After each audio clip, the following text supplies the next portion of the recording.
আল্লাহ হাবিব সাল্লাল্লাহু আলাইহি ওয়াসাল্লাম ছোট ছোট সূরাগুলো দিয়ে ফরজ সালাতের ইমামতি করতে উদ্বুদ্ধ করতেন। আল্লাহ হাবিব সাল্লাল্লাহু আলাইহি ওয়াসাল্লাম বিভিন্ন হাদিসে বলেছেন যে তোমরা যখন ইমামতি করবে তখন তোমার পেছনে যারা আছে তাদের দিকেও খেয়াল রাখবে।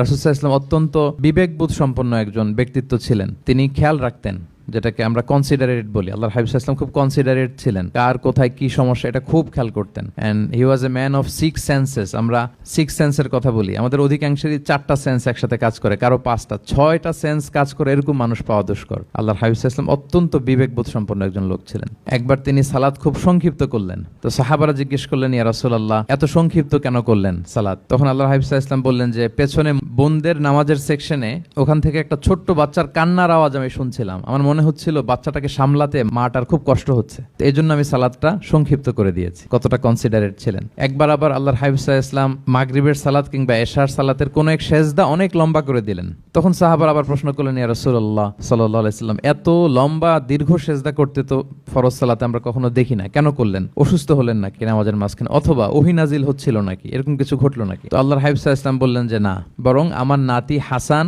আমি সেজদারত অবস্থায় আমার পিঠের উপরে চড়ে বসেছিল, আমি অপেক্ষা করছিলাম যতক্ষণ না তার খেলা শেষ না হয়, তার প্রয়োজন পূরণ না হয়, ততক্ষণ আমি সেজদায় লুটিয়ে পড়েছিলাম। হাসান যখন নেমেছে, তার প্রয়োজন পূরণ হয়েছে, আমি আবার সেজদা থেকে উঠে দাঁড়িয়েছি। আল্লাহর হাবিব সাল্লাল্লাহু আলাইহি ওয়াসাল্লাম কতটা কনসিডারেট ছিলেন।